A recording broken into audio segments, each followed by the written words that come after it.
Oulton Park, a beautiful circuit nestled in leafy Cheshire, and it's a must for any racer or race fan to visit and tick off the list.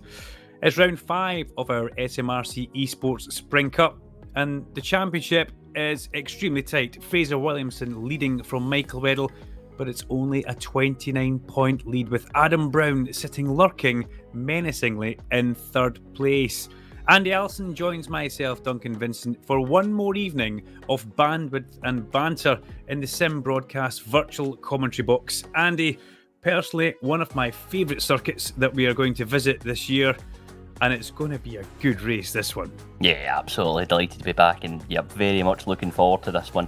And of course, it's a different track layout to what a lot of people will be used to. This is a totally different configuration. There's no Hislop chicane, which is, of course, often the scene of so much drama. So expect to see the drivers bide their time, maybe make their moves into the hairpin after cascades or into the last corner. But as we know, being patient in sim racing isn't quite so easy.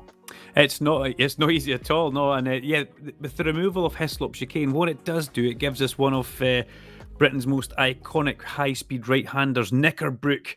A fabulous corner. It's a real racer's corner. That's what we should call it. Let's give you a little bit of housekeeping. As you can see on screen, the weather conditions just like outside right now. Absolutely perfect. Nice and warm. No real chance of rain by the looks of things. And there is the circuit map. As you can see, Knickerbrook is going to be something that's going to take a lot of brave pills to go through there. But the naughty list, we should mention that after Brands Hatch, the only person on the naughty list is MSR Racing's Rob McGregor. He got a little slap on the wrist, picked up a couple of naughty points, shall we say, and that's going to make him miss qualifying and race number 1. There is the championship points as it sits pre-Oulton Park with Fraser Williamson out front in his Movano Sim Racing team, and he's got an army of Rethink Racing boys behind him. Weddle, Brown, Corson. Got Josh Hislop in there in 5th place, and he is still very much in the hunt. Jack Eyre, well, unlucky Andy. Jack's had a couple of bad results which haven't really gone his way, and Scott Smith, we've got to mention, in a very creditable 7th place just now. Yeah, definitely. Josh Hislop, who you mentioned there, 2 second place finishes for his best points haul of the Cup last time out at Brands Hatch, so definitely one to keep an eye on. Jack Eyre's a driver that we know has got the pace. And just looking down in the next page here, Jordan Gronkowski, 11th place on 145 points, another very, very quick driver as well, worth keeping an eye on. Michael McPherson down there in 24th, very quick driver as well, just things maybe haven't quite gone his way so far in the first few rounds in this Spring Cup. So there's lots of pace through the grid, and I think that's what makes this Spring Cup so exciting, is we're seeing drivers perhaps maybe not getting the best time in qualifying, but they're making their way through the field during the races. So it's lots of overtaking and lots of entertainment for us. Yeah, so we're watching Fraser Williamson, the championship leader, just now. We're going to have a look at an onboard lap around Oulton Park, and we've talked about this man many a time. The lap we're going to see is Jack Eyre, and the reason we've picked Jack Eyre is because not only does he talk well, but he drives well. Now we're in towards Old Hall Corner, 4th gear corner, down to 3rd on the way, and get over the apex curb there. Just drags you around, and don't run wide on the exit as you run along the avenue towards Denton's. This little shying right there down towards Cascades. Very fast corner, but it falls away from you, falls away. You too much apex curb will put you out onto the grass as you run along Lakeside. On the left-hand side of us is the lake in towards the island hairpin. 4th gear, hit the brakes round about there. Perfect. Jack down to 3rd gear, down to 2nd gear. Lots of wheel getting put in there. Run over the curb, use the extra bit of tarmac through the Britain's chicane before you go up over a hilltop. And this is where you need to pull the seat belts down, ladies and gentlemen, because we don't go through the chicane. We head straight past it in towards Knickerbrook. Listen. Left as he turns, 4th gear corner, right out and over the exit curb before you start climbing up through Clay Hill. The speed intensifies all the way up through Clay Hill as you head past Water Tower in towards Druid's corner. Druid's another fast corner. Double apex. There's the first one there, out over the curb. There's the second one there, then out towards the curb before the undulation drops away from you and in towards the last corner on the track, Lodge corner. The Lodge on our left-hand side as we come in. Lovely bit of camber on the way in to help you get through, but then drops away on the exit before you start climbing up through Deer Leap, and you don't want to scrub off any speed here. Little tiny movements on the steering wheel, and that is a cracking lap, a 130.06 from Jack Eyre. the Rethink Racing driver. Andy, that was pretty much perfect as we pick up with Jack now live as he goes through Cascades. Yeah, very good lap from Jack there. I have to say, this is a circuit for me. I feel that once you get to Druids, you know you're on a good lap. I think that's such an easy corner to get it absolutely spectacularly wrong, I have to say, because it creeps up on you when you go up Clay Hill into the water tower. Before you know it, you've got to slam on the brakes. But yeah, really good time from Jack. Currently 8th in qualifying with a few minutes left in this session, so he's half a second behind our overall leader, Michael Weddle, who we follow now, car number 7, the Rethink Racing driver. And John Gronkowski, we mentioned him there when we looked at the championships standings. He's 11th in the table, but he's second on the timesheets at the moment. So I think he'll be one to watch here as well, Duncan. I like the way you described Druids there. You can get it so spectacularly wrong, and you're correct. We've seen a lot of drivers over the past do that.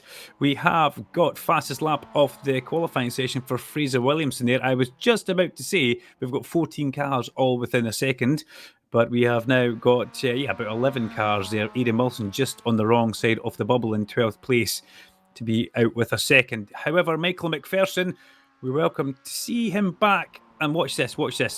We missed a little bit, Kerb. We could have had a little bit more apex, Kerb, there. But we welcome Michael McPherson back to the sharp end. He was one of the guys who had a penalty at Brands Hatch, if I'm not mistaken, Andy.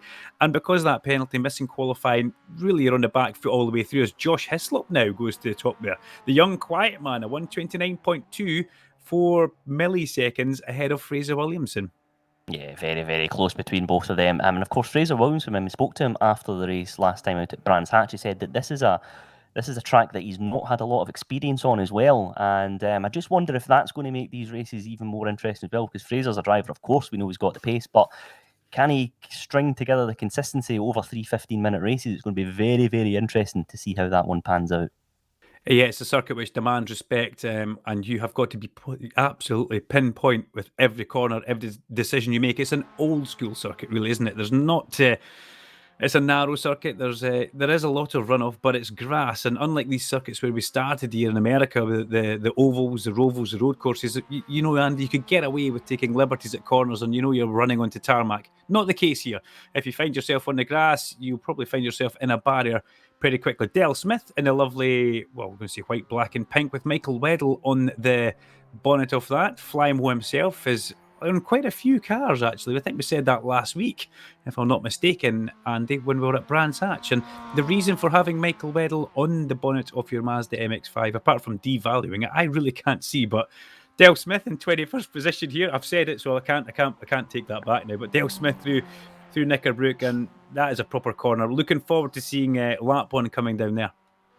Yeah, definitely. It's I think, honestly, this you've got to take things easy in the first lap here. This is one of the tracks you mentioned here. It's an old school circuit, lots of bumps and elevation changes across the lap here as well.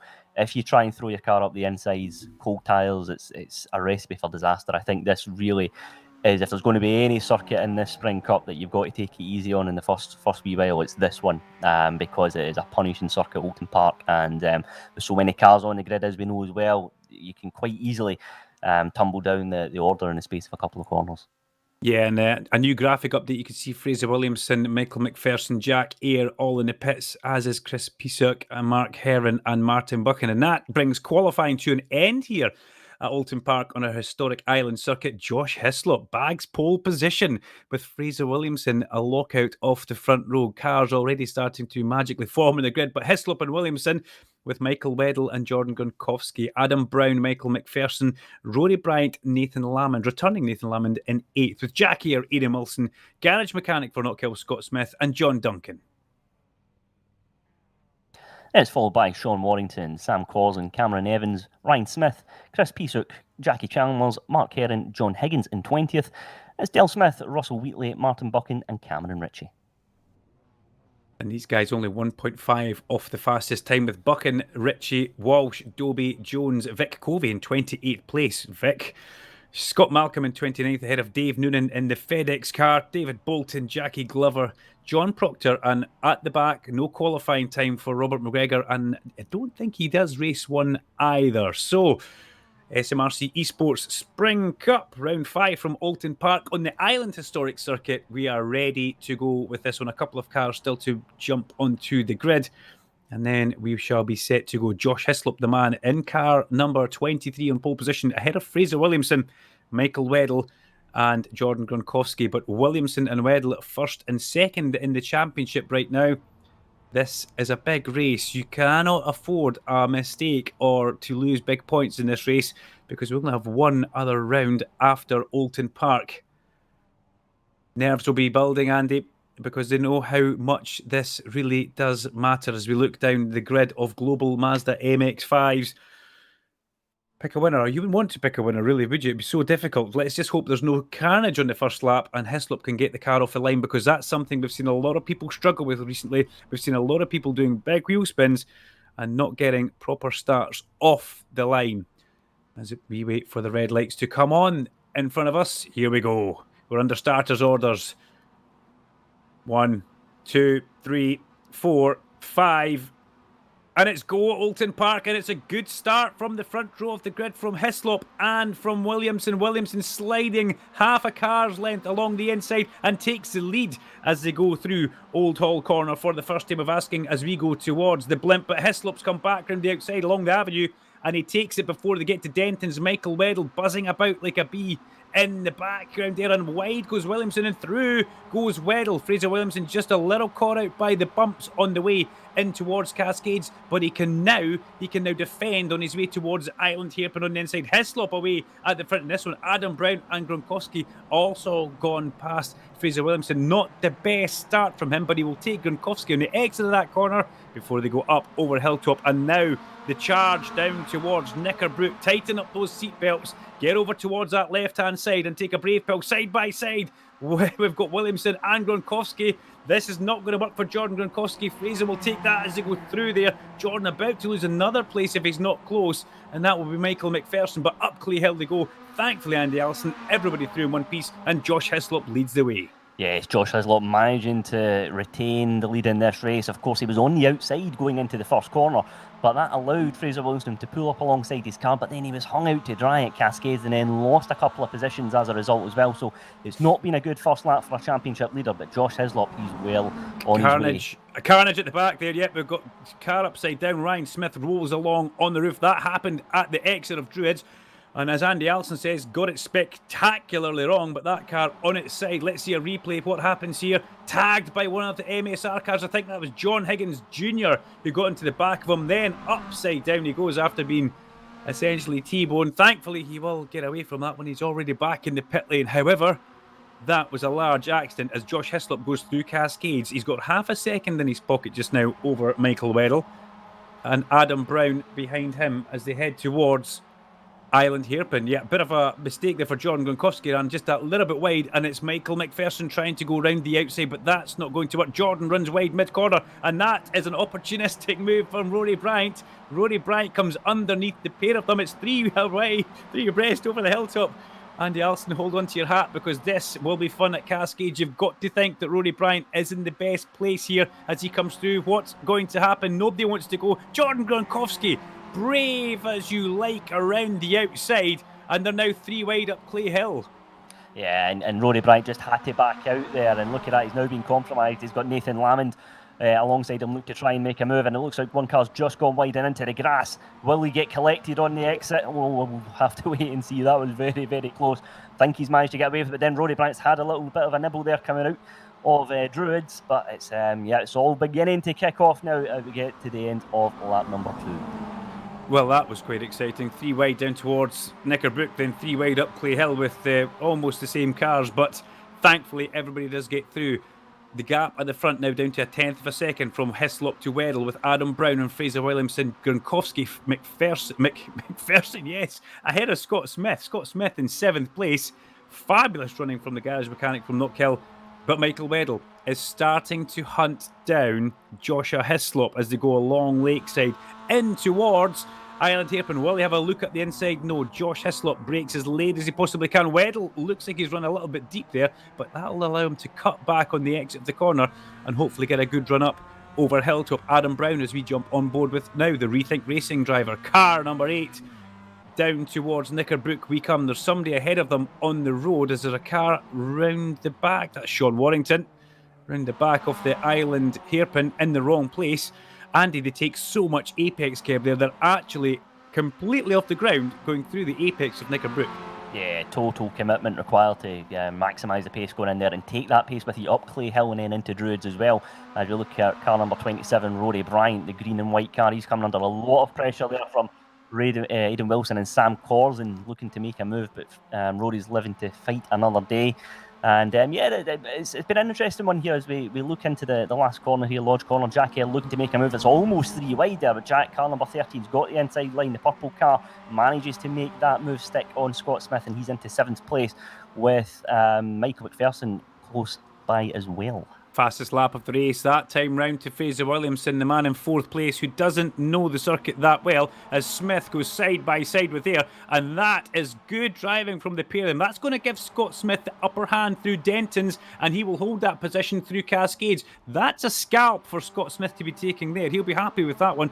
Good, clean, close racing with Jack Hare, the Rethink Racing driver, along towards Island Hairpin. Scott Smith, I would imagine, be looking at his mirror there as they come in towards the hairpin. Somebody knocking a cone. That was Michael Weddle in towards a cone as the 3 leaders go over the crest of the hill. Oh, hang on up the inside. Who's that?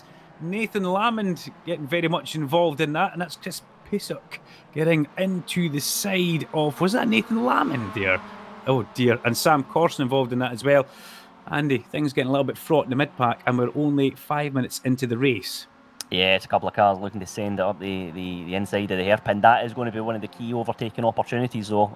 If you can get the run on the car in front into Cascade, carry that momentum, throw your car into the inside, you get every chance of making it stick, because the cars have got to go right down to 1st gear, and it's maybe 20, 30 odd miles an hour, so you've got every chance of just sending it and making it stick as we follow the leaders. Once again, it's Josh Hislop still leading the way, 4/10 of a second between him and Michael Weddle. And Duncan, this is the thing as well that we've seen time and time again in the Spring Cup from Michael Weddle, is when he's in this position, he does just tend to sit behind and then make a move towards the end of this race. So I wonder if he's just going to bide his time and then going to make a move perhaps on the last lap or so.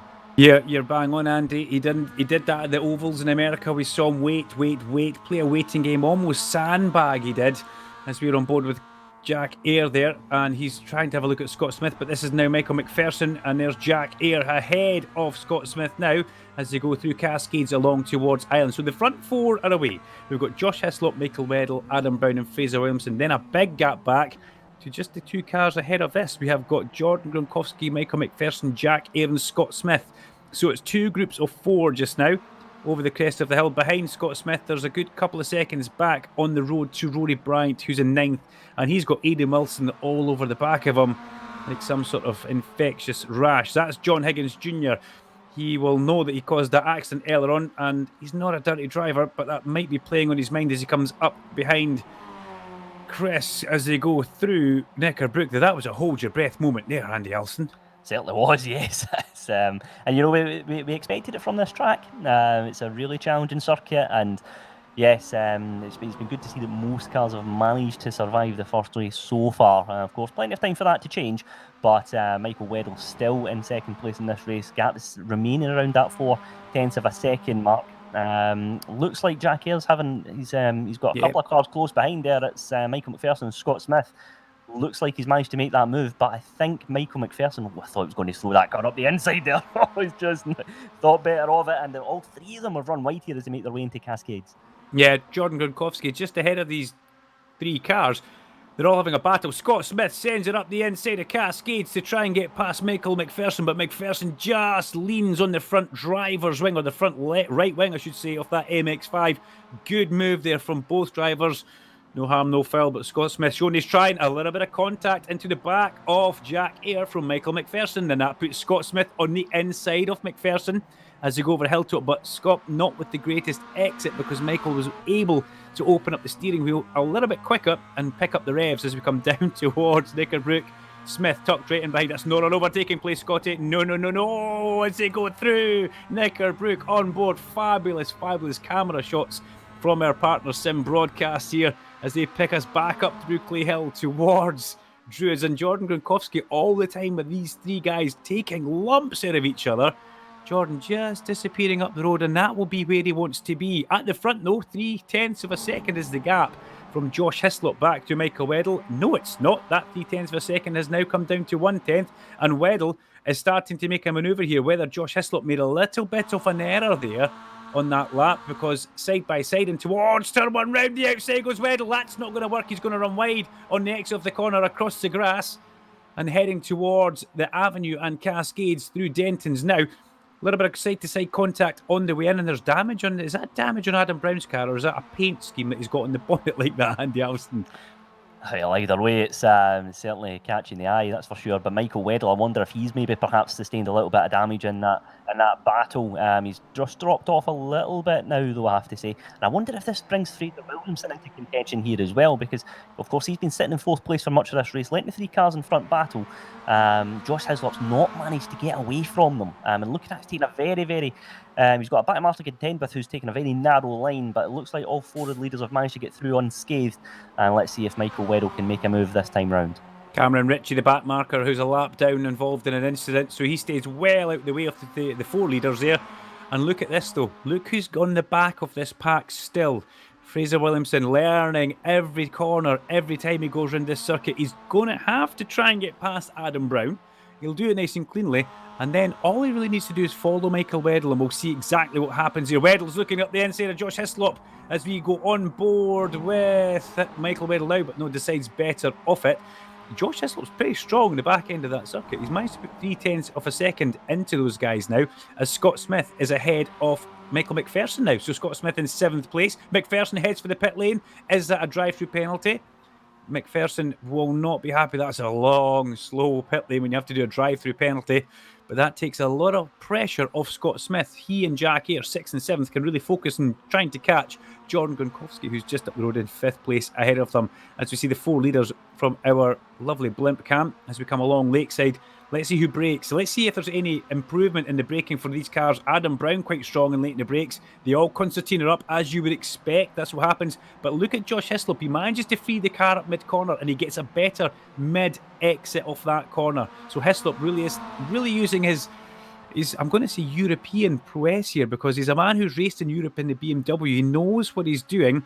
And Josh Hislop coming to sim racing for a little bit of fun in the off-season and really showing his colours here. But look how quick Weddle was through the apex of Knickerbrook there, Andy Alston. That was brave pills. Yeah, this will be frustrating the life out of Michael Weddle, because it's a narrow track as Oulton Park. There's not a lot of natural overtaking opportunities, and he's got Adam Brown to contend with as well in 3rd place, and Fraser Wilson, of course, a championship leader as well. Josh is just managing to put that car in the right places. Look at it again. He goes into the middle of the track just to shut the door on Michael Weddle, and then Michael Weddle perhaps comes into the risk of attack as well. So Josh is doing a very, very good job here with 3 minutes or so left in this race. But look at Fraser Williamson. Car 369 got the inside line here into Adam Brown. Can he make it stick though into Old Hull corner? He's got a good run. Adam throws that car out wide. He's going to try and carry the speed with him on the outside, and he's managed to make that move stick. Great bit of defensive driving from Adam Brown.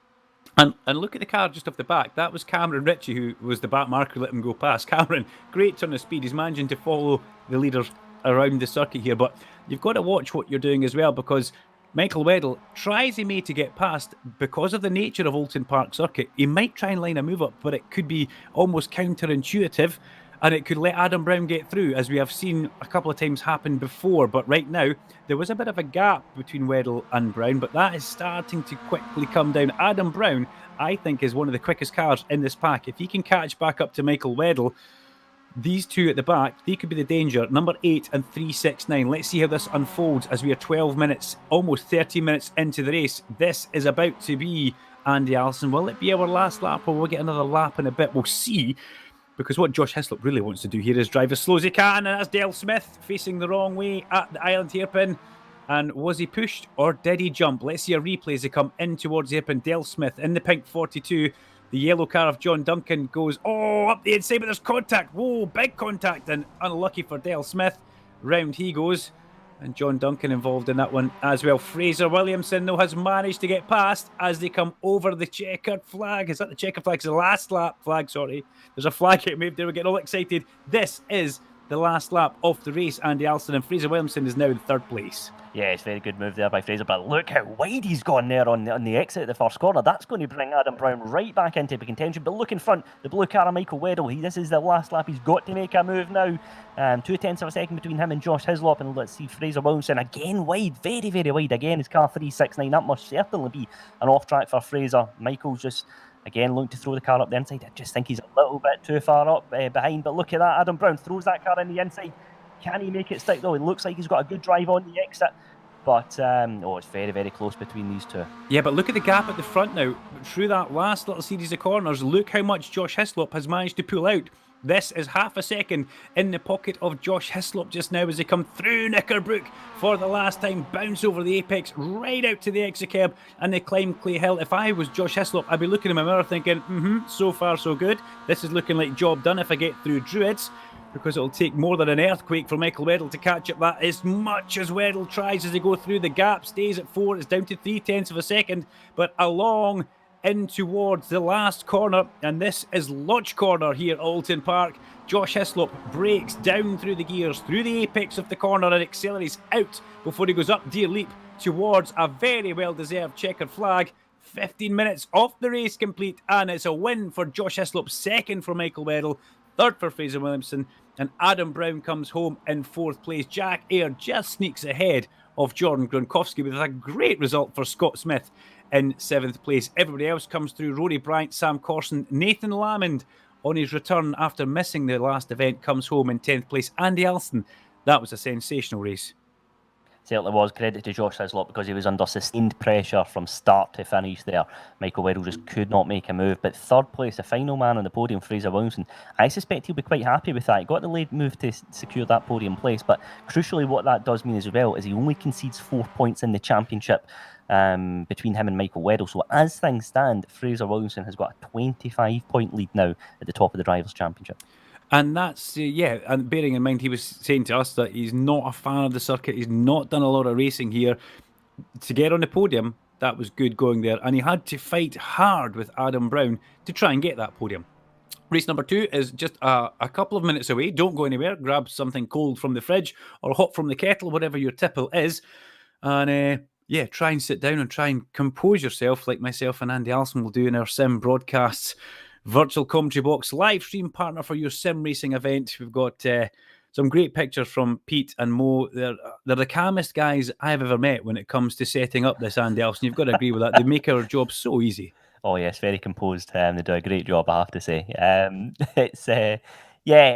think this has for me been, and I mean this seriously, this has been one of the real highlights for me in the championship, is just how we're seeing so much great drama throughout the pack, and it's been great to really see not just the action at the front, but the action in the midfield, the action further back as well. I think there's been some real good drama throughout, and it's been a real pleasure to be involved in it. And I think if that first race was anything to go by, there's going to be even more entertainment in the second one coming up very soon. Andy, I'm welling up here with that statement you just made there. Honestly, I really am. It's almost too much, but no, I agree. It's good fun. It's all good fun. And it's hard racing on track, though. So here we are. We're gridded and ready for race number 2. The lights are about to come on. Here we go. Let's get race number 2 underway. Oulton Park in Cheshire. 3 lights, 4 lights, a full complement of lights. Away they go. Another classy start. Lots of wheel spin further back down. That looked like Jack Eyre lit everything up in car 13, and he's already on the defensive as Josh Hislop sweeps across the front again of Weddle, and Fraser Williamson's going to take second place along the avenue. There's a big happening in the background there, and they're still trying to crash on the exit of Old Hall Corner. I think Junior was involved in one of those accidents, Junior Higgins. So through the bottom of Cascades they go. Fraser Williamson has got into second place. He's ahead of Michael Weddle as they come along towards the island hairpin. Look at that. Second place is safe. Third place is not safe. Car 7 and car 8. Rory Bryant goes ahead of Jordan Gronkowski, and you could tell by my voice going up there the surprise in Rory being in 5th place. But as they come out of the island hairpin, it's up over Lakeside, and there's an awful lot of side-to-side contact in the mid-pack here, Andy Alston, just now. But thankfully, and hopefully, nobody's sustaining much in the way of car damage. Yeah, gloves are certainly off. John Higgins, Steve Walsh, Martin Buchan, we've all lost in the melee and the opening corner.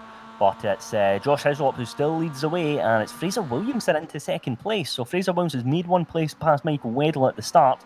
And this is a bit of a changing of the guard now. Will Fraser go on the offensive straight away and then try and do exactly what Josh did in race 1, which is just plank that car in the right place and then just see it out?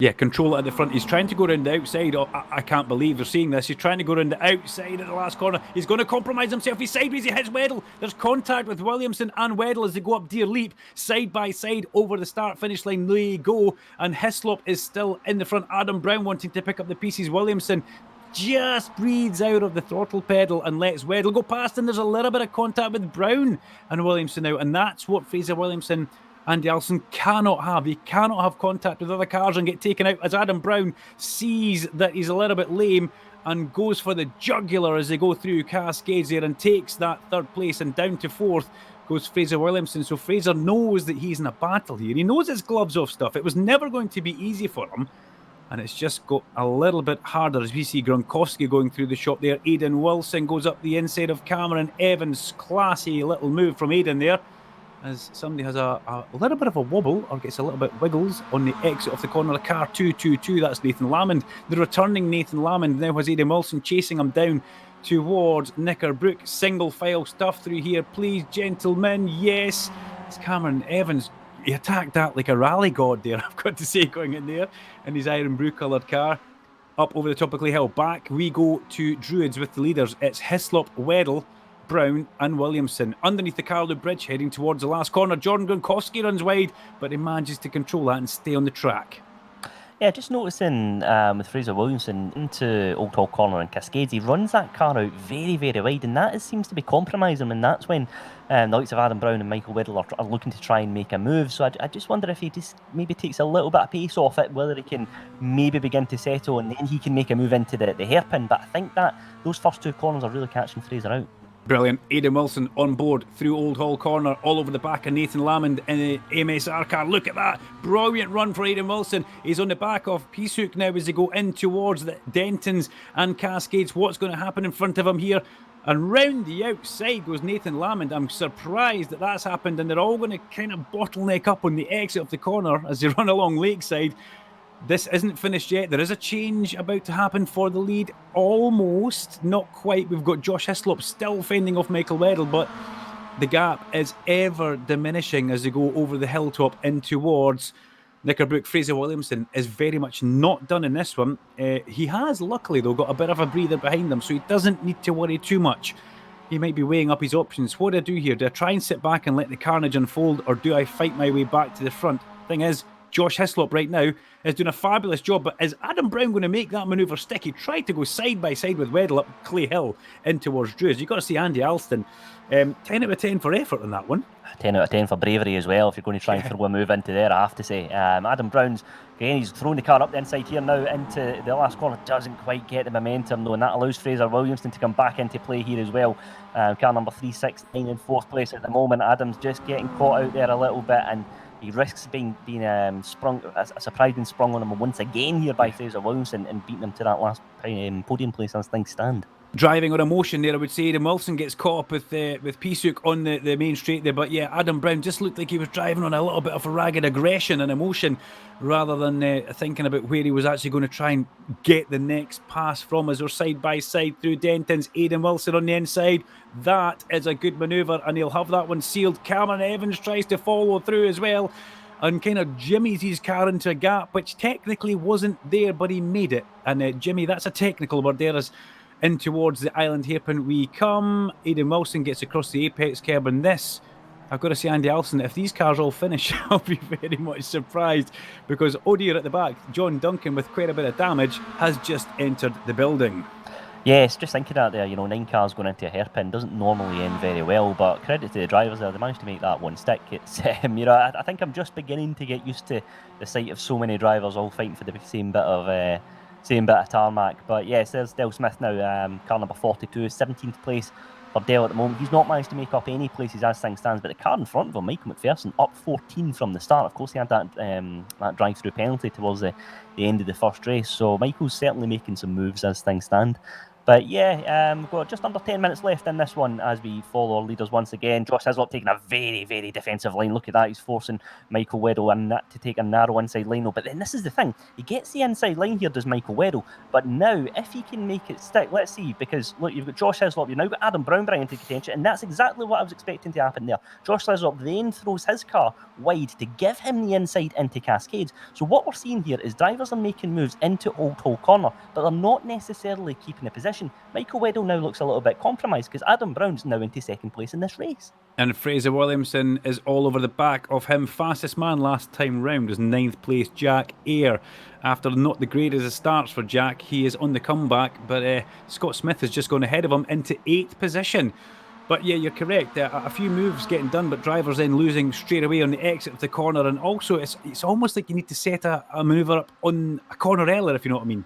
But right now, this wasn't in the form book. I'm not being cheeky here, but we've got Hislop and Brown at the front, ahead of Weddle and Williamson. Are Weddle and Williamson a little bit tight? Are they feeling the pressure of the championship right now? Are they a little bit more worried about what's happening with each other than the actual race? Possibly they are. They're maybe taking their eye off the ball, and Hislop and Brown can really capitalise on that and pull away at the front. Let the other two worry about themselves. Aidan Wilson still ahead of Cameron Evans, go 3 hour shot. And just ahead of them on the road, you've got Nathan Lamond and Scott Smith. But there's battles all the way down through the field. Dale Smith goes through a shot there. It's hard not to spot Dale, actually, in that lovely lurid pink car. There he goes again. And Dave Bolton and Sean Warrington, 24th and 25th, just a little bit closer than they possibly would like to be. Adam Brown hits the front. Adam Brown leads across the line this time round. And it's all happened at first corner. Weddle about to come back on the inside as Josh Hislop becomes Flymo this time as they go along through Denton's. Be good to grab a replay of that one because we missed the overtake. Was there a little bit of contact? We'll find out in a minute. Hislop's gone from first down to fourth now. So if you see a replay going in towards Old Hull, what happened? Well, the replay picks up just that little bit too late for our liking. And then Josh couldn't get back off the grass here. The way the car bounced and skipped, it almost bounced and put him back onto the grass. But not to worry for him, he will come back. He's in 4th place just now, but Weddle is at the front ahead of Brown. And look at that, because they've all been fighting, we've gone from a 4-car battle to, I make that an 8 or 9-car battle as Scott Smith just on the back of that behind Jack Eyre. Yeah, this is about to become very, very tasty, Andy. Yeah, it certainly is. And one driver in the mix there in 5th place is Rory Bryant. He's really had a strong race so far. As I say that, John Gronkowski just thrown his car number 33 in the inside, and there's been contact between the two of them. That throws Rory Bryant into the tyre wall, and that car will have sustained severe damage. He'll be almost certainly out of this race. Jordan Gronkowski in the red and white car looks like the car's relatively unscathed there in 8th place. And we've got a change at the front. And Michael Weddle and Adam Brown, they're neck by neck. And look at that, you've got Fraser Williamson looking to get involved as well. It's Weddle on the outside. Can he make it stick? Adam Brown in the orange and the green alloy wheels. You can't miss them. Adam Brown's got the outside line now into Cascades, so it looks like Michael Weddle is going to take the lead in this race. He is up the inside of Cascades, and I'm convinced I saw a car on fire in the pit lane, Andy Alston, as that was all kicking off, as you would put it, as they come down through Lakeside towards the hairpin. Michael Weddle ahead of Adam Brown, Josh Hislop side by side with Fraser Williamson, and these four again have just pulled away just that little bit from Jack Eyre, who's now got himself into 5th place. And there's a little bit of clean air ahead of Jack Eyre, so can Jack get up to the back of Josh Hislop and drag himself through? Scott Smith also following Sam Corson. Jordan Gronkowski, well, after nerfing off Rory Bryant, I'm pretty sure there's going to be a £10 or £20 increase on his SMRC race entry fee this year. He will possibly regret that, but I'm pretty sure race director Steve Burns will give him a pat in the back and say, "Good move, son, that was absolutely fine." As they come up through Clay Hill towards Druids, Weddle is the man of the moment just now ahead of Adam Brown. Can Flymo hold on to this one to the end? That's the big question. 10 minutes gone in the race as we come along towards the last corner. He's starting to go defensive, and Adam Brown really doesn't have a care in the world. He's 3rd place in the championship. He's gaining a couple of points on Fraser Williamson, but he needs to get past Weddle, and Adam will put that MX-5, Andy, possibly where it's not meant to be. He's not going to follow for long, is he? He's been trying to get to the front all race. Yeah, he certainly has, and it's been, they've been exchanging places throughout, not just this race, but the last race as well, of course. So it's it's been real drama throughout, I have to say. Michael Weddle now leading the way, but there's Fraser Williamson on the outside of Cascades. Adam Brown looks like he's managed to get that covered, but that brings Josh Hislop in 4th place into contention here as well, because he's got a very clean run round Cascades. Will he throw that car up the inside here, I wonder? In towards the hairpin, hold on to your breath. This could go anywhere. Jack Eyre very much involved in trying to go around the outside of Josh Hislop, but that's not going to work. He's just, I think he's just trying to upset Josh Hislop just now. But he better watch not do too much, because Scott Smith and Sam Corson right behind those guys, and they're just ahead. Sorry, of Jordan Gronkowski, who's just tripping off the back. And I think there's possibly a little bit of damage involved in that, as Aidan Wilson fends off Cameron Evans again as they come down towards Knickerbrook. What's Evans thinking about here? What's the amount of attacking emphasis that Cameron puts on that car as they go through Knickerbrook and then climb up Clay Hill? Chris Pesuk, 315 ahead of McPherson. Michael McPherson not showing great in this race. He had a drive-through in the last one. Yeah, he's come from the back, so he's actually had a really good drive. Sorry, I'll give myself a bit of a telling off there, Andy Alston. Josh Hislop and Jack Eyre are swapping. Oh, Weddle's blown up. Weddle blows up the engine in towards the last corner, and that is overstretching on the downshift. I have to say that because we've seen so many times Michael being aggressive on those downshifts. Maybe it's not. Maybe that's a commentator jumping to conclusions, but that has huge effects to the championship. Fraser Williamson will not want to see Michael Weddle go out that way, but really it does give him a big advantage now in the championship if he gets anywhere on the podium with these points. But that's how fragile these engines are. If you stretch them on a downshift, you can hit the limiter on the way up, but it's so easy to blow a car up on the downshift by over-revving. This race is not finished yet, though. Fraser Williamson still has 3 minutes of this race to go as Michael Weddle sits back at home with his head very much in his hands, one would imagine, as Jack Eyre now comes alongside Josh Hislop as they come down towards Knickerbrook. But it's line astern. Adam Brown's got himself to the front. We said he was a fast man. He's 4/10 in his pocket over Fraser Williamson. And then it's Josh Hislop. Josh Hislop will be feeling a little bit hard done by, though. He will expect to try and get back towards the front because, Andy, we didn't actually see what happened at that first corner, but there was a whole heap of something, and we kind of caught the replay after Josh was already on the grass. Yes, we did. And Fraser Williamson, though, I suspect that he's just going to sit in second place here. We'll get one more lap in this race, but if he stays in second, that means he's going to have a 55-point lead in this championship battle. That's more than a race win. You get 35 points for a race win. So Fraser Williamson, there's a white flag. This is the last lap of the race, and I think Adam Brown can just focus on the track ahead. I genuinely do not think Fraser Williamson is going to make a move here. I could be wrong, and I could have set myself up here nicely, but I think Adam Brown's got this one covered.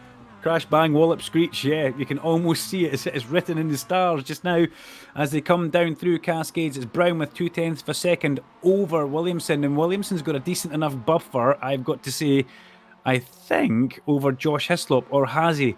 In towards Island Hairpin. We've seen so many touring car events kind of fall apart here for drivers, not in this race. Bit of contact from Jack Eyre on Josh Hislop there, and Adam Brown runs a little bit wide through the corner, but all that's doing is letting him use more of the tarmac. It lets him get the revs up quicker, and ultimately it helps him up over Hilltop down towards Knickerbrook as we see John Duncan and Mark Hearn further back in the pack.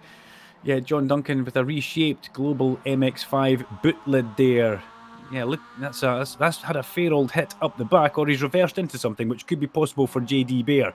But back at the front is down to 0.1 of a second as they go up Clay Hill. Is Fraser Williamson trying to build on something as they come through Druids and head towards Lodge Corner, because it looks like a big defensive throw for Adam Brown. That's his one move made. What will Fraser Williamson do? He doesn't want to put too much on the line here. Will he just try and get a good run through and out of the corner, up through Delete? Will he do it? But it looks like Adam Brown's got this. The track naturally turns to the left. So Adam Brown towards the line as we go blimp cam takes a victory in race number 2 from Fraser Williamson. Josh Hislop rounds out the podium. Jack Eyre with a bit of a comeback drive after an iffy start. Sam Corson, Scott Smith, Jordan Gronkowski, Andy Alston, Nathan Lamond, Aidan Wilson, Cameron Evans run out the top 10. But Adam Brown, that was a sensational victory. But Andy, how tight do you like it? Absolutely, that was very, very close along the way. Fraser Williamson looked like he was going to go for it, and yeah, credit to him. Josh Hislop rounding out the podium, though, so been a good out for him. Jack Eyre back up there in fourth. Sam Cosden had a very good race, I have to say. He went up 4 places from the starting order. But of course, remember, one more race here tonight, and it's a reverse grid for the first 8. So as things stand, it's Nathan Lamond in pole position for the last one here at Oulton Park. Yeah, Nathan Lamond with that 8th position puts himself into pole for the reverse grid race. But that's a win for Hislop, and that's now a win for Brown at this event we've got at Oulton Park.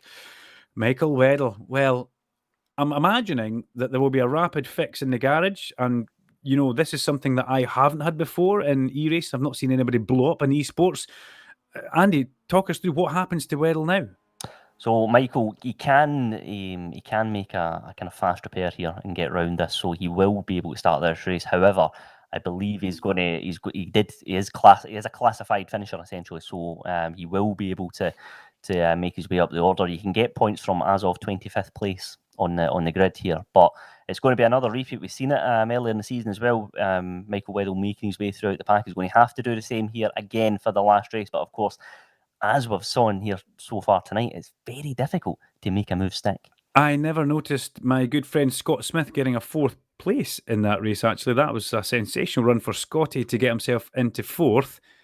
Where's Jack Eyre gone? Has Jack Eyre been disqualified for that? I was scratching my head there because Brown, Williamson, Corson, then Scott Smith, Jack Eyre gone. Yeah, so John Gronkowski, Nathan Lamond. So Jack Eyre will be on sheet number 2, or maybe at the bottom of sheet number 3 as we have a little bit of a look down. Josh Hislop getting 20th. P20th. So it's all turned upside down. We'll take that with a pinch of salt, maybe, and we'll have to see Jack Eyre down in 21st position there, whether there's drive-throughs that haven't been obeyed. But Andy Alston, that was a sensational race 1 and sensational race number 2. I enjoyed that a lot. Fraser Williamson will have a bit of a championship lead. Now, have you been doing your maths? Have you got your little Casio watch on with a calculator on it, Andy, that you can give us some sort of update to the points? Well, I've got the points for the leaders, but that's about as much as I can muster, I have to say. What have you got for us then? So I've got Fraser Wilson, 55-point lead now between him and Michael Weddle. So as I say, it's more than a race win advantage, and that I think is going to be very, very important because, of course, we've got this Spring Cup, which is an event in itself. But remember, we've also got the summer and the autumn ones as well, and it's the combined total of points that you gather over these cups that will determine the overall winner of this championship. So you can win a cup here, but you could still, you might not necessarily win the whole championship. And of course, we've got a great prize at the end as well. You will be potentially going from virtual to reality and be on the SMRC grid in 2022. And we look forward to welcoming whoever that may be. The next round after this one, well, we jump on a plane and we have to go with Brexit, and you have to stand at an airport as these things all happen. But we're going to go to Hockenheim for the Hockenheim Ring, and that is in 2 weeks' time for the final round of the SMRC eSports Spring Cup, a series by the SMRC, presented by Sim Broadcast, live stream partner for your sim racing events. But this, ladies and gentlemen, is round 5, the Oulton Park Island Historic Circuit. Now, I'm a big fan of that because it's not that I don't like the Hislop chicane, but I do like seeing drivers attacking a real racer's corner, and that is Knickerbrook. And we are streaming on SMRC Facebook, SMRC YouTube, and the Sim Broadcast Twitch for all you Twitchers out there. I'm twitching a little bit in this seat I'm sitting in my room, Andy. I bet you are as well, mate. Oh, it's been absolute drama, hasn't it? We did think this was going to be the case. I have to say, Oulton Park, it always throws up entertaining racing. We've got a very interesting finale as well, I have to say, for Hockenheim, because it's a track that, of course, we're all familiar with, but it's a new track to iRacing. So, while everyone will know the lines and the braking points and everything else, it's just every platform, I should say, feels slightly different. So I'll be interested to see how the drivers handle that one. So yeah, and just as an aside as well for that, it's interesting and good to see that when they've been building the track for Hockenheim, we have the Jim Clark Memorial is within the confines of the track as well, so you can see that as well, which is also good to get that little bit of recognition in there as well. Absolutely. The great man lost on the 7th of April 1968 in a minor Formula 2 race. One of these days that stays in any motorsport fan's mind, especially us Scots, that's for sure. It's a shame we're not racing on the old Hockenheim because that was one of my favourite tracks to watch. But yeah, the Hockenheim Ring will be a good way to end the Spring Cup before we take a little break, and then we go into the Summer Cup, which is predominantly, it's almost like a mini touring car cup actually. I'm looking forward to the Summer Cup when it hits our screens. But we're jumping just a little bit ahead of ourselves now, or I am. I'm jumping too far ahead of myself because this is a live Wednesday. And this is Oulton Park on the historic Island Circuit, the SMRC eSports Racing Spring Cup. We're about 20 seconds away from the final race of the day, and Nathan Lamond is in pole position for it after getting 8th place in race number 2, and that puts him at the head of the reverse grid. The race won by Josh Hislop. The first race was won by Josh Hislop, and race number 2 by Adam Brown. We'll need to check and find out exactly what's going on with those results, Andy Alston, because Josh Hislop and Jackie are both being removed from the running order. Yeah, we'll see exactly what happens, Andy. Suppose we'll find out when the grid comes up. That's the best we can do for everybody. Yeah, and it just keeps it interesting for the finale as well, doesn't it? You know, I think it'll be good. I think it's going to be. Yeah, well, here we go. In fact, I think this is the consolation results here for the last race, just to refresh your memory. So we've got, of course, Michael Weddle. He'll be starting well down the order for this last race. It'll be in 27th or so. But here's the grid now. Well, Cameron Evans on pole from Aidan Wilson, Nathan Lamond and John Gronkowski, Scott Smith, Sam Corson, Fraser Williamson, Adam Brown, Michael McPherson, Chris Pisak, Vic Covey and John Duncan. Bit of a change at the front there, but those two guys being removed puts Evans and Wilson on the front row. And it's Mark Heron, Robert McGregor, Tom Jones, Cameron Ritchie, Sean Warrington, Dale Smith, David Bolton and Josh Hislop in 20th place. Then it's Jack Ayrn 21st, John Higgins 22nd, Rory Bryant and Jonathan Glover. We're not far away from the start here. Rory Bryant, Jonathan Glover yet. We have got full complement of lights, and away we go, and it's a good start from Evans and Wilson. We've seen Aidan Wilson feature in a reverse grid pretty well before, but he's not had the best of starts there off the front row of the grid, as Jordan Gronkowski's already starting to go around the outside of him. As we go back to Blimp Cam, as we go along the avenue towards Denton's, Cameron Evans, though, away at the front, sent me a message before the start of this saying that he managed to get his Knockhill hat through from the previous. Remember, we're giving away Knockhill hats, Andy Alston. He says it's the only thing he's ever won in sim racing. He's delighted. I said, you've got to wear it tonight, but he's going to wear it for us at the finale. As they go in towards the island hairpin, through they come, everybody being very well behaved. The movers and shakers are in that mid pack at the front there. Jordan runs wide, and over the crest of the hill they go. Aidan Wilson's got Scott Smith right under his rear bumper, and things have happened further down. It looks like it could be Josh Hislop. Nope, it's Rory Bryant with another bent car, but that's standard for Rory. We'll just let that one go. Somebody else pulling off, that Sean Warrington. So they've gone through Knickerbrook, the leaders, and they're already climbing up Clay Hill just now.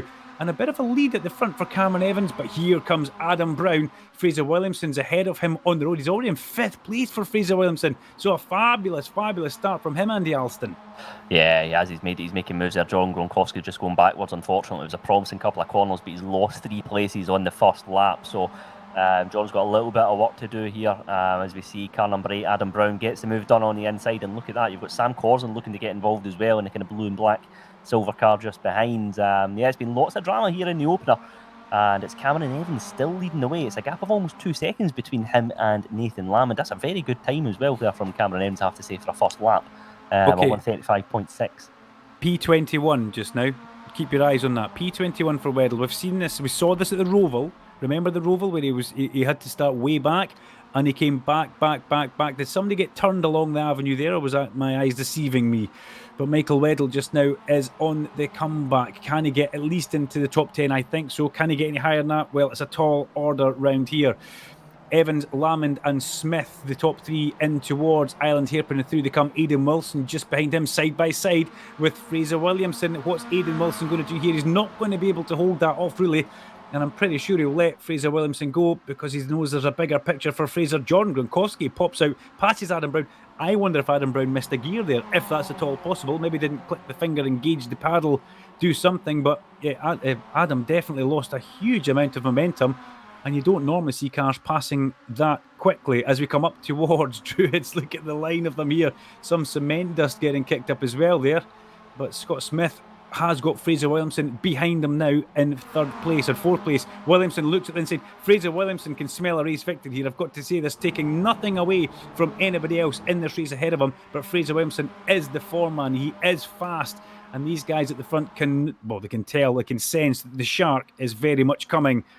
As they go down towards Old Hall Corner, Scott Smith sees Fraser Williamson alongside him on the inside. He tries to give him a little bit of room, and he does, but we've seen Scott Smith battling with Fraser along the avenue and taking a position as they go through Denton. Somebody was released from the pit lane there, and in possibly the worst place you could imagine, right in with all the leaders as they go through Cascades, Andy Alston. Yeah, it's nothing like a bit of drama in the last race here of the evening. I think Scott Smith's had a very good event here, I have to say, but it looks like he's just late Fraser past there. He's perhaps going to try and have a little bit of a nibble up Cascades, but he's thought better of it. Michael Weddle, however, has been making moves. He's up 11 places actually in the space of a couple of laps, so he's doing very well.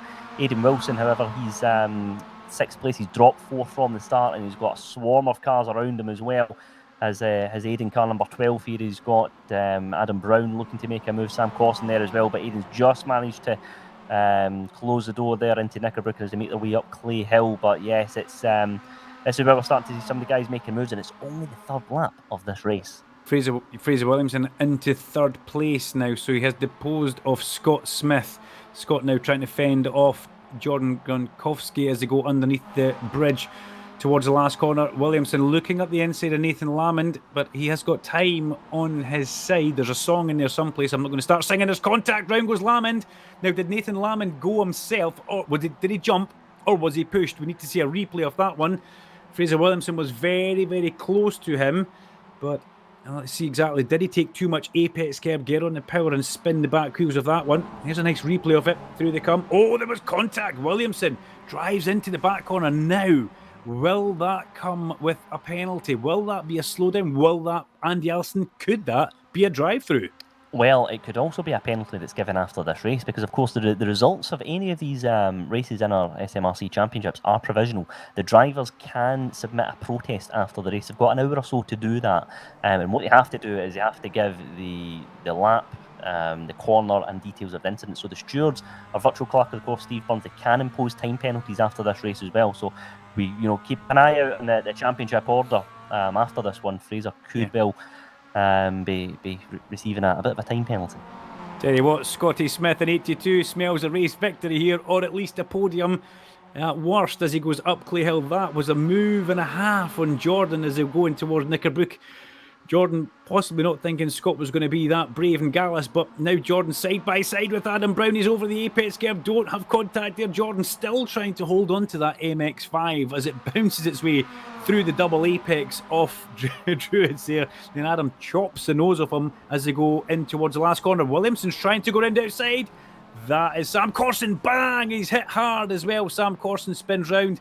That was Aidan Wilson, I think, that possibly helped him there. But look at this. Scott Smith is going underneath Fraser Williamson in towards Old Hall Corner. And he's going to take that manoeuvre. He's going to make that stick on the exit. But as they go along the avenue towards Denton's, it comes back. The swingometer goes back towards Fraser Williamson for Cascades here. Cameron Evans still holding on to this one. Scott, bit of a dab of the brakes as they go through Cascades here, just to give a little bit of breathing space to Fraser Williamson. But yeah, things starting to get exciting at the front. A big manoeuvre from Williamson and Smith. Smith tries to go underneath Williamson, but Williamson's so late on the brakes to try and go round the outside of Cameron Evans. It wasn't to be, and that's brought Jordan back onto this to make it a 4-car battle with Michael McPherson just off the back. But again, once again, we've seen this so often, side by side into Knickerbrook. He's not going to go around the outside of Cameron Evans. He's not going to go around the outside of Cameron Evans. He was trying, and here comes Scott Smith on the exit of the corner. 3 wide as they go up Clay Hill, but he has to back out of it, and Jordan Gronkowski goes past 2 of them, if not 3. He gets himself into second place, and Michael McPherson now with a whole heap of momentum. Scott Smith finds himself out on down to 4th place. And a little bit of shall we say, hip and shoulder. That's a Paul O'Neillism that I don't like to steal of him as they go through Druids here. But just look at that, Andy Alston. Half a lap, and what action.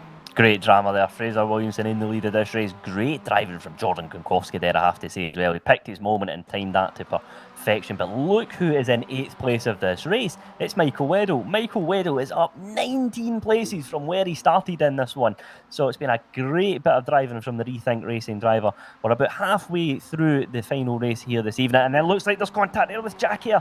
Car number 13 has been forced out wide, and then there's further contact there as well. Jack Ayres still on the grass, manages to finally wrangle that MX-5 back onto the track, onto the inside line, and there's further contact there from Vic and Rory. Vic Covey, and I think that was Rory Bryant there as well. It looks like Vic's just gone off. Vic's gone off track completely. Yeah, I think Vic's chucked it.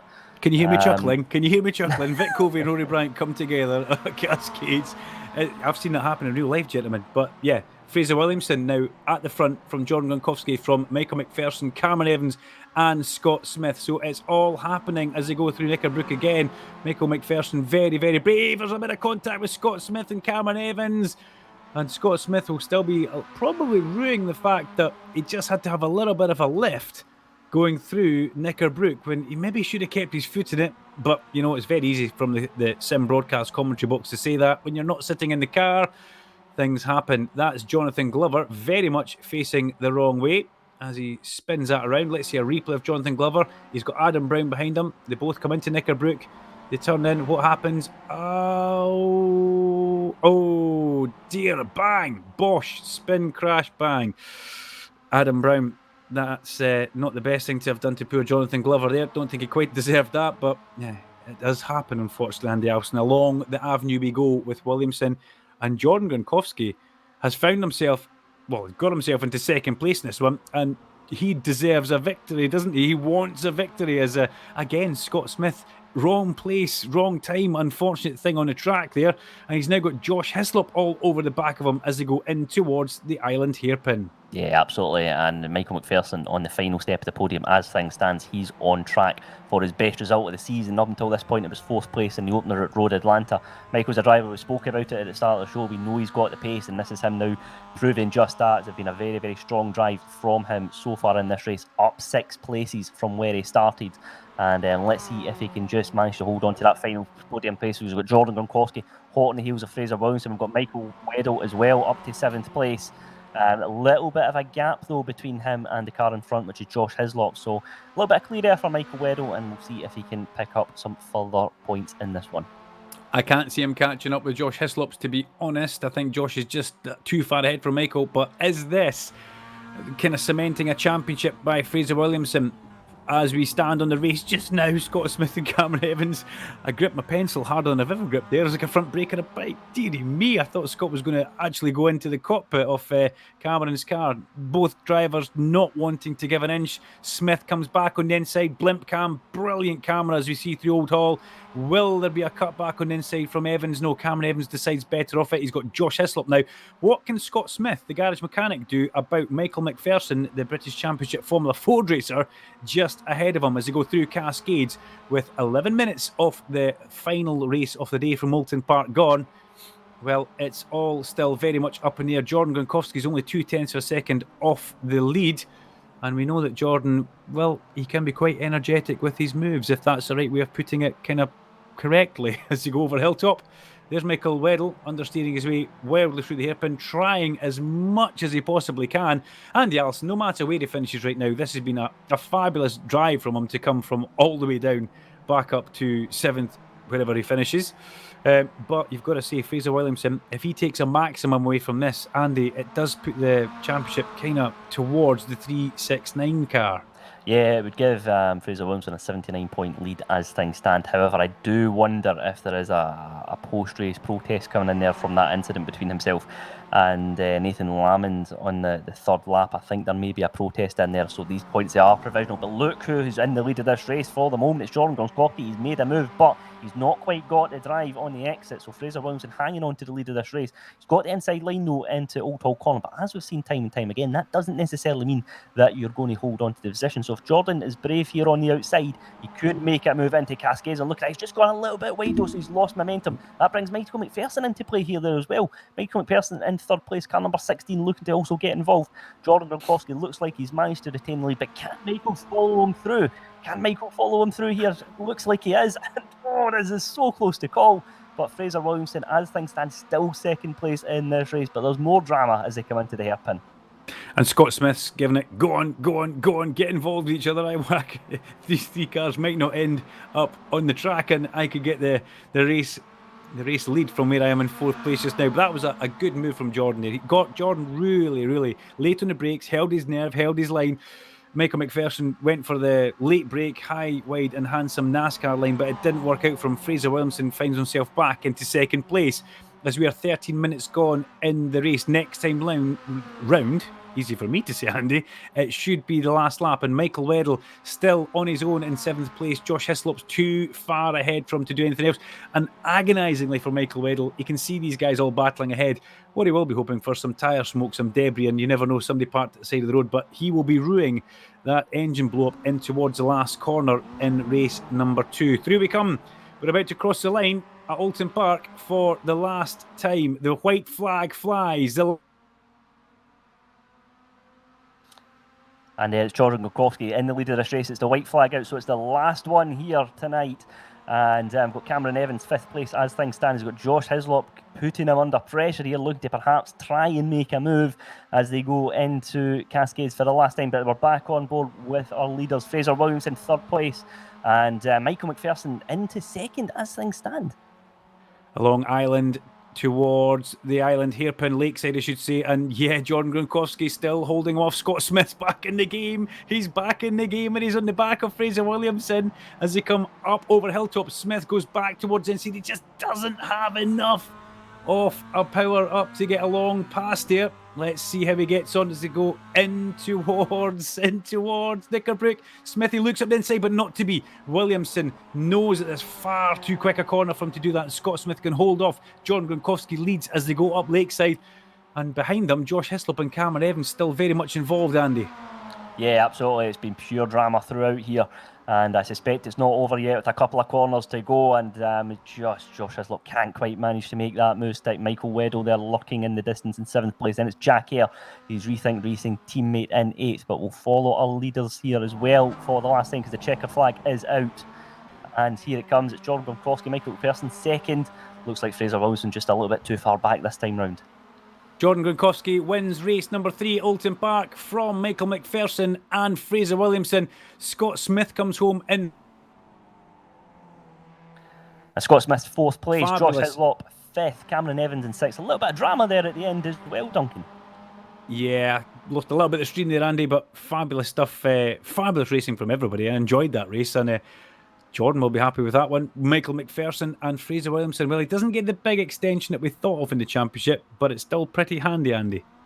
Yeah, it is. It's a significant for Fraser, and it's been, I have to say, a very good event for him because we did wonder going into this one what his approach would be. He said it's a track that he's not so familiar with, but I think he'll be more than happy with that he's going to begin to take a very, very decent lead, and I'm looking forward to hearing what not just Fraser but a number of the drivers have to say after this one.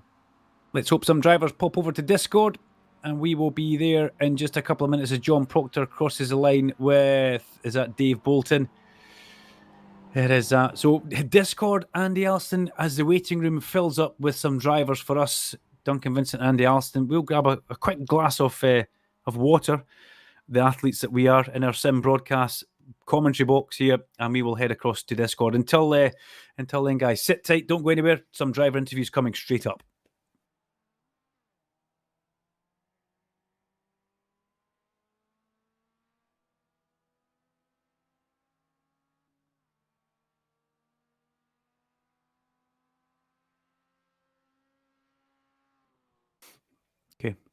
Okay.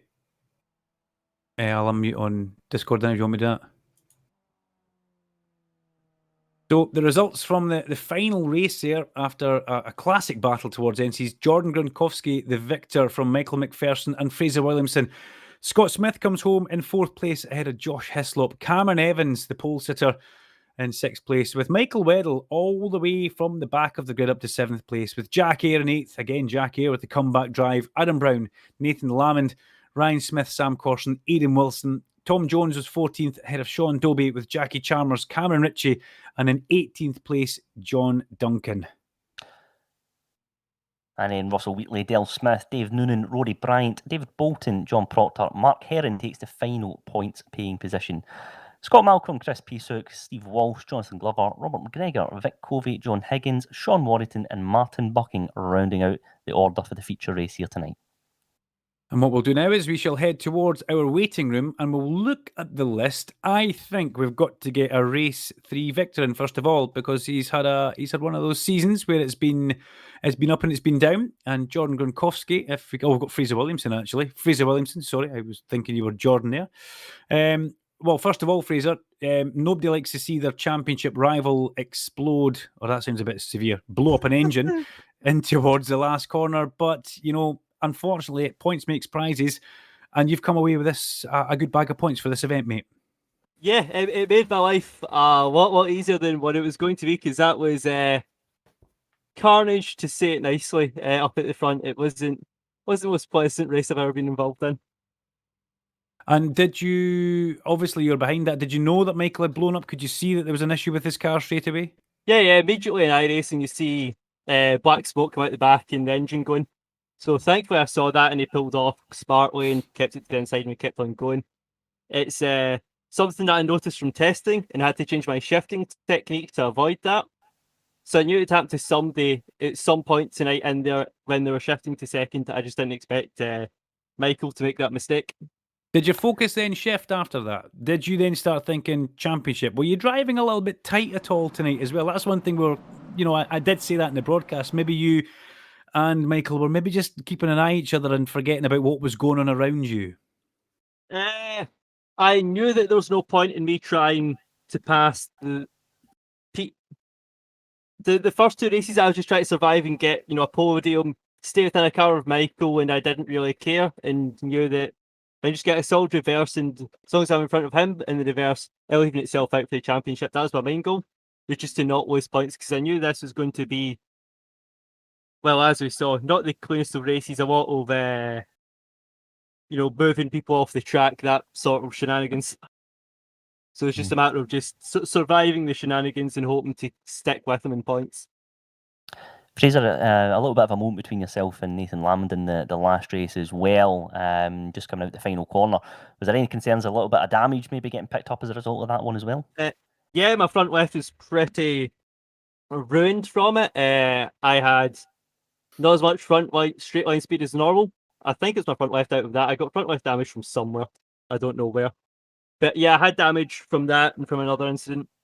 And you can notice it at the end, I just couldn't even draft up to the back of Jordan down the straights. And combining that with being on, 14X, I think it was at the start. Once we got to that stage of the race, I knew it was just, not worth getting a drive-through penalty or doing anything stupid to try and win when I can just sit and get second and third and take points. Fraser, fabulous event for you. No matter what happens, you head to Hockenheim with a healthy bag of points in your pocket, and the championship does look good. So thank you very much for coming into the virtual commentary box, the Sim Broadcast commentary box. We'll look forward to seeing you at Hockenheim, a good man. Yep, I'll look forward to it. Thank you very much. Catch you later on. So Fraser leaves us and he goes away. Let's get Jordan Gronkowski in, because Jordan's had a season where it's been up and down. I've got to say that, mate. I've got to say that, because you'll agree with me. But Jordan, that was a fabulous race 3 there. Really, you drove through the field there and you were the class of the field. Oh, thanks very much, Duncan. And I don't disagree with you. The season in this has been, up and down quite significantly so. But no, tonight was strange. I probably the least testing I've ever done for one of these SMRC events, because I've been racing quite a lot in the Formula Renault and iRacing. So I just kind of hopped on last night, and it looked like I was kind of roughly in the top 6 or 7, and then the same tonight. So I wasn't kind of hoping for too much. But again, just after my adventures earlier on in the year, I was just trying to keep the nose clean, which is difficult around here because it's so tight, and the track limits are quite brutal as well. And a couple of times I almost lost it coming out of the hairpin. But no, the evening went, it was kind of got better and better. The first race was a kind of mishmash. It was up and down a little bit. Some good battles with good people. Second race, I think I got a cracking start because I lost out to Jack at the last corner in the first race. Got a cracking launch off the line in race 2. and I was on course to get back ahead of him again into the first corner, and then I missed a gear, so that put me back into the clutches of everyone behind. And then I ended up 8th through all the Stramash, and of course 8th, as you know, is pole position for the last race. So I was reasonably happy just sitting there. I had about 3 or 4 seconds behind, and I was kind of just sitting watching the battle unfold in the top 7 in front of me. And then Michael blew his engine, I think, which I thought, that could have been pole, but now I'm 7th, so it's second, okay. And then at the results, I presume a lot of people had penalties and things, because I ended up 4th or 5th, I think, on the grid.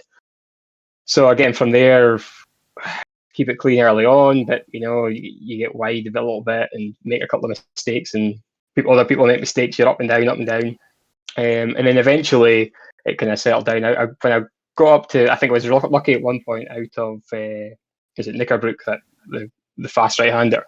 I think there was a wee bit of contact, maybe Stramash in front of me, and I managed to kind of swing round, and just my momentum carried me up to second, which was good. And there was a wee gap opened up behind, and I was right behind Fraser.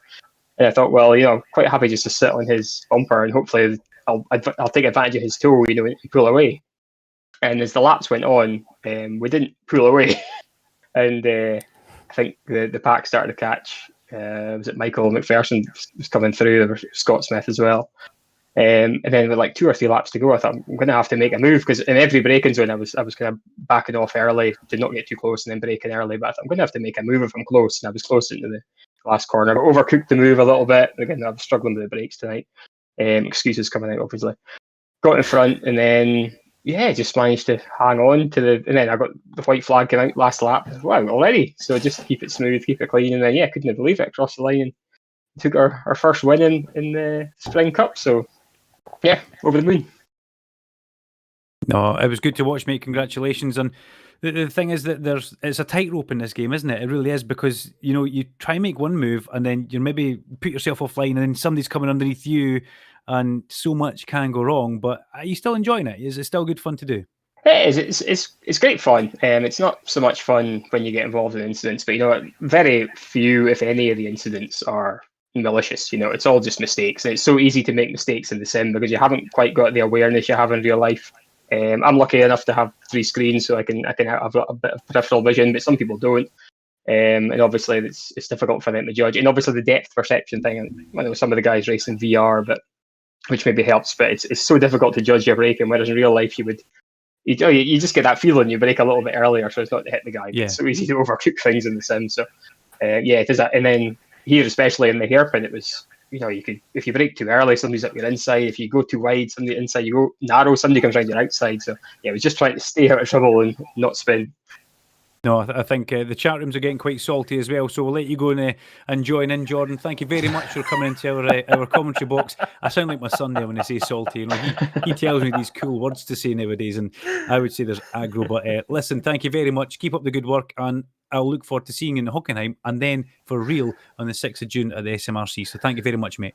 Can't wait. See you soon. Catch later on. And we now need to get Scott Smith in, because I keep giving him a hard time calling the garage mechanic. We'll get Scott Smith, and afterwards, Scotty boy, I think we need to get Flymo in, because Flymo was flying and he wasn't on the grass much. But Scott Smith, hello. Do you have any idea what happened in race number 2 with the results? Were people penalised, or because you ended up being 4th, but ultimately you've had a really, really strong showing here at Oulton Park, mate?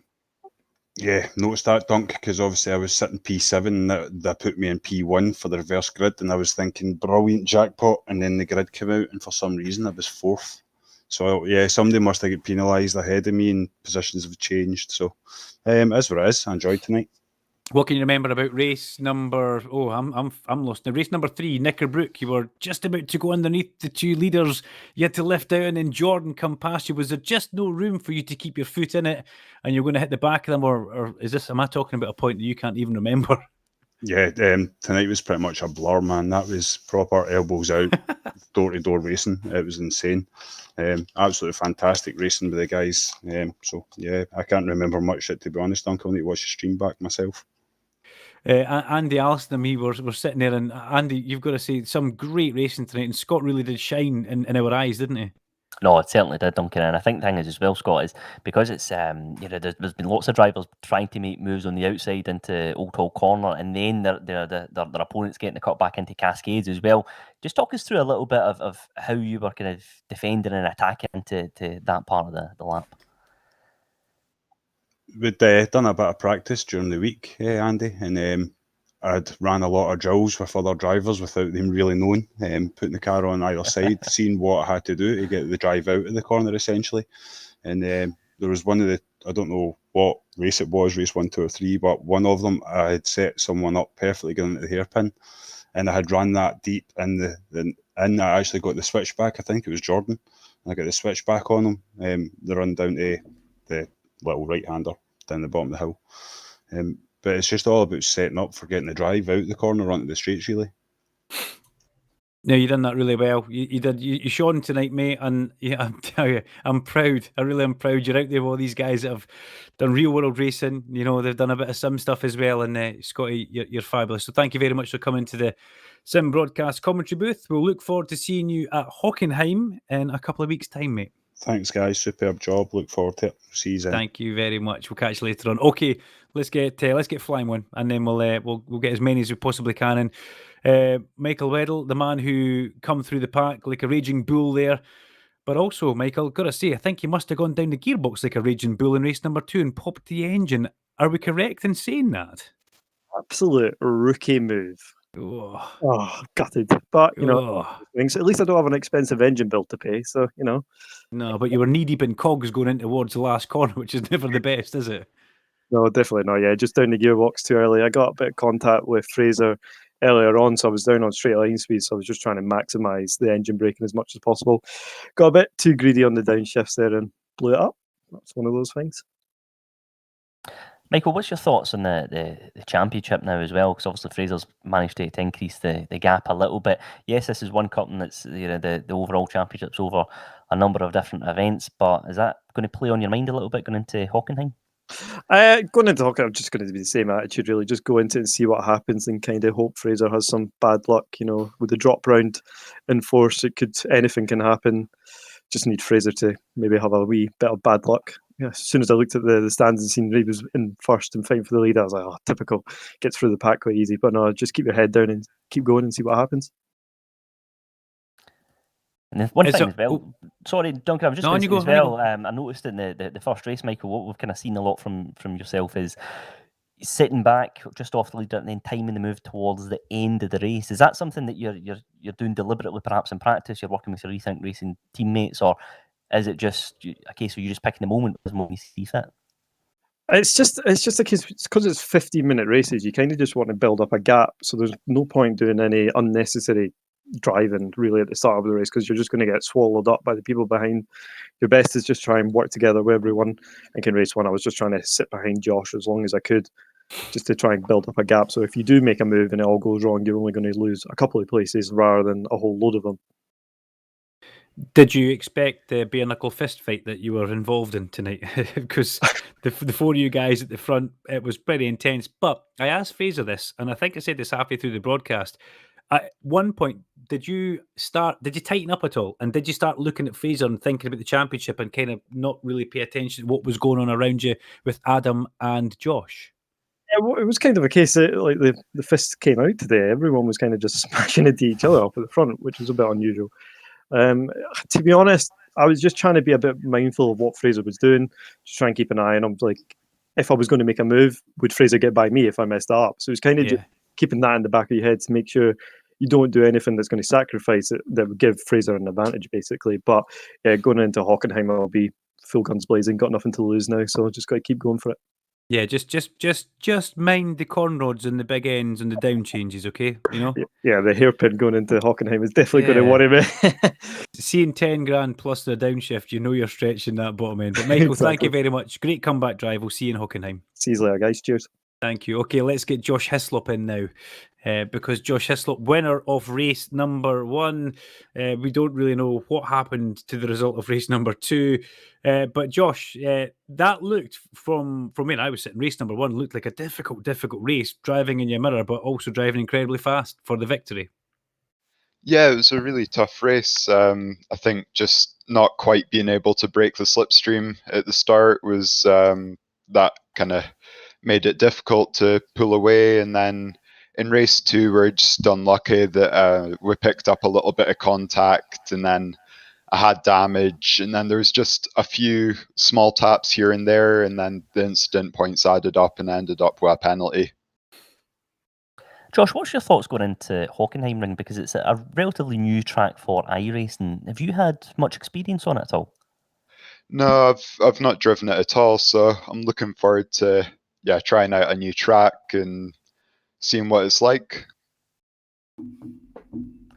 And is it one where perhaps you've had experience on other platforms at all, or and you're kind of quite comfortable with your line, your braking points, and things like that? No, I've not got experience on it on any other platforms, so it'll be fresh start. I've watched F1 there in the past, so I know what way the track goes, but watching it on the TV and driving it on the sim is very different, so I'm looking forward to learning it. Looks like it should be a good track for racing, so that's always good. Okay, last question before we eject you from our virtual commentary box. Josh, it's great to have you all the time. Are you a little bit disappointed with how tonight went? Because you did have the pace to get maybe one, well, more than one, maybe two, possibly three victories. Are you a little bit disappointed with how the results fell for you in the end? Yeah, of course. I mean, I think obviously we had really good pace, getting pole position and then winning the first race. It was unlucky what happened in race 2, and then I think I had a fairly good drive back through the field in race 3. I think I was 5th in the end. So obviously it's disappointing not to get the results that I would have hoped for, but I think taking the positives away from it, got first pole, first win, and a good drive overall. Yeah, absolutely. Credit to you. We will see you in Hockenheim in 2 weeks' time. Thanks, Josh. Very much, guys. Catch you later. Okay, let's get Jack Air in. Although Jack's muted, or should we get Mike? Jack needs to unmute himself if he's coming in here. He's in. And, you know, he's not just a good racer, he's also a good talker. So, Jack, first of all, though, I'm struggling to remember anything that happened to you in the races, but I do know that I didn't see a good start in one of them, but it was just 3 races that were action-packed from start to finish for everybody. Yeah, a lot of drama. Not happy with my qualifying. I think I probably could have got on the front row if I'd have nailed it, but regrettably the only clean lap that I set out of the 4 was the first one. So yeah, 29.8 put me, I think, P like 11 or something. I don't know. And then I just got wheel spin. I'd practiced quite a few starts, but you know, just unanticipated wheel spin, and it just a case of trying to make my way forward slowly, but trying to avoid that incident limit. But yeah, I got knocked off of the track at turn 1. I was on the outside, and luckily got a 0x from that contact, which should have been a 4. And then on the very last lap of race number 2, just to show how consistent iRacing is when it distributes the incident points, I get a 4x with Josh Hislop, which should have been a 0 in my eyes, and that unfortunately gave us both a penalty. And race 3 started from 21st.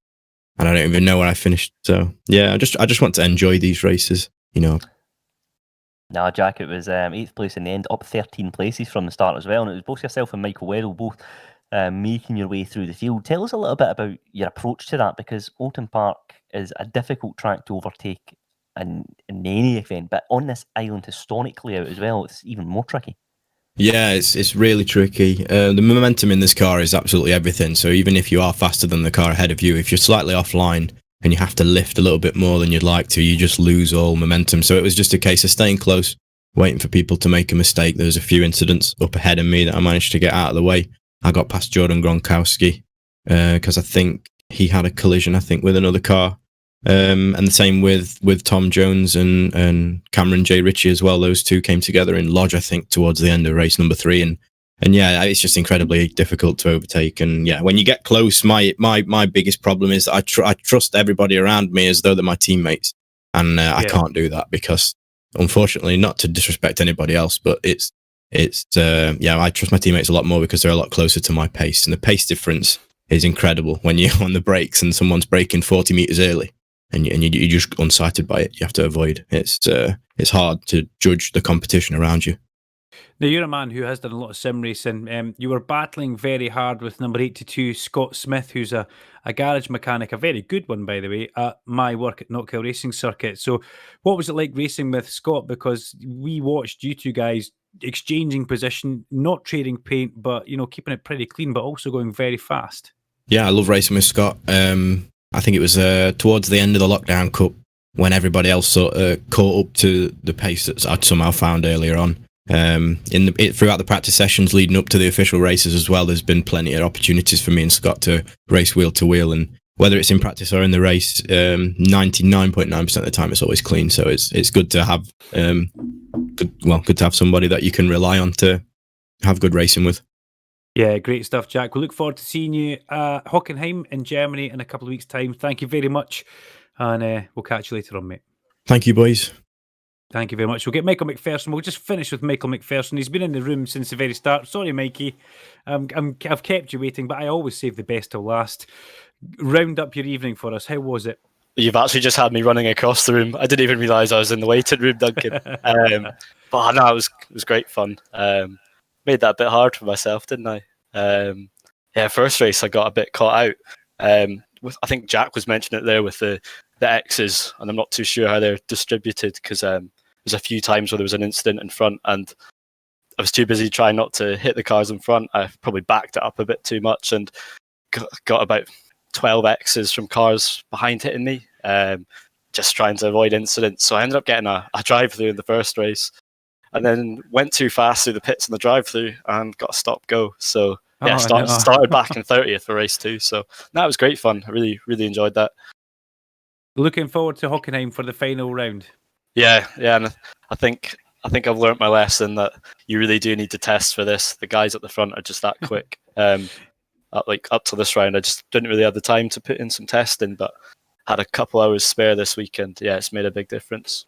You know what it's all about. You've done enough racing. You know you've got to test. Michael, thank you very much, and we'll look forward to seeing you in Hockenheim and maybe, you never know, maybe on the podium, okay? Thanks, Duncan. Cheers now. Thank you very much. Goodbye. And that wraps up our broadcast for the SMRC eSports Spring Cup from Oulton Park. Myself, Duncan, Vincent and Andy Alston. We do hope you've enjoyed it. We'll see you in a couple of weeks' time for the Hockenheim circuit. Big thanks to Sim Broadcast's live stream partner for your next sim racing event. Andy Alston and Duncan Vincent. Andy, we're signing off here and we'll be back in 2 weeks' time.